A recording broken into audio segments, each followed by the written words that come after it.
नमस्कार, स्वागत है आपका जी बिजनेस में। मैं हूं दीपक डोभाल और आप देख रहे हैं आपकी खबर आपका फायदा। क्या वाकई कोरोना का साइड इफेक्ट दिल के मरीजों पर अब तक भारी पड़ रहा है? दरअसल डब्ल्यूएचओ की पूर्व chief scientist doctor Soumya Swaminathan का एक बयान इन दिनों सुर्खियों में है। उनके मुताबिक जिन लोगों को कोविड हुआ है उनमें हार्ट अटैक की आशंका 4 से 5% बढ़ गई है। ऐसे में कोविड के खतरे से बचने के लिए उन्होंने तीसरी डोज या बूस्टर की वकालत की है।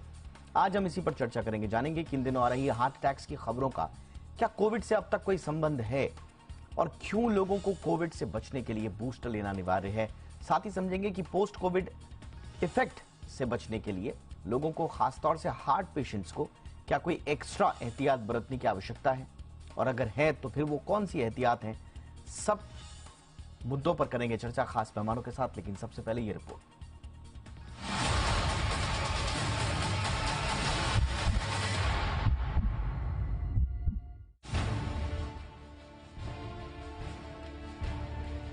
कोरोना तो चला गया, लेकिन इसके साइड इफेक्ट्स और कॉम्प्लिकेशंस अभी भी लोगों को बीमार करने का काम कर रहे हैं। बीते कुछ समय से युवाओं में हार्ट अटैक के मामले बढ़े हैं। नौजवानों में जिम में एक्सरसाइज करते हुए, डांस करते समय या गरबा खेलते समय हार्ट अटैक से मौत के मामलों ने हेल्थ एक्सपर्ट्स की चिंताएं बढ़ा दी हैं। हार्ट अटैक के इन मामलों को कोरोना से भी जोड़कर देखा जा रहा है। हेल्थ एक्सपर्ट और साइंटिस्ट भी मानने लगे हैं कि कोरोना तो चला गया, लेकिन इसके साइड इफेक्ट्स अभी भी मौजूद हैं। दरअसल डब्ल्यूएचओ की पूर्व साइंटिस्ट सौम्या स्वामीनाथन के एक बयान से कोविड के हार्ट अटैक कनेक्शन को लेकर फिर से बात सामने आई है। बयान के मुताबिक जिन्हें पहले कोविड हुआ है या वैक्सीनेशन के बाद भी जो लोग कोविड के शिकार हुए, उनमें हार्ट अटैक की आशंका 4 से 5% बढ़ गई। वहीं पोस्ट कोविड इफेक्ट के चलते डायबिटीज और स्ट्रोक का खतरा भी बढ़ा है।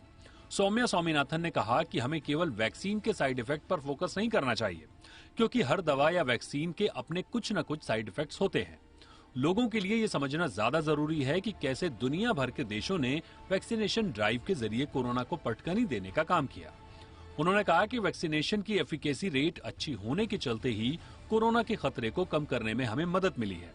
उन्होंने ये भी साफ किया कि कोविड के खतरे से बचने के लिए जोखिम वाले मरीजों और उम्रदराज लोगों को वैक्सीन की बूस्टर डोज लेनी चाहिए, ताकि कोरोना के खतरे को और कम किया जा सके। अगर कोई दिल का मरीज है, साथ ही वैक्सीन के बाद भी वो कोरोना का शिकार हो चुका है, तो उसे ज्यादा अलर्ट रहने की जरूरत है। दिल का विशेष ख्याल रखने की जरूरत है, क्योंकि पोस्ट कोविड इफेक्ट से बचने के लिए एहतियात बरतकर ही कोई अपने आप को सेहतमंद रख सकता है।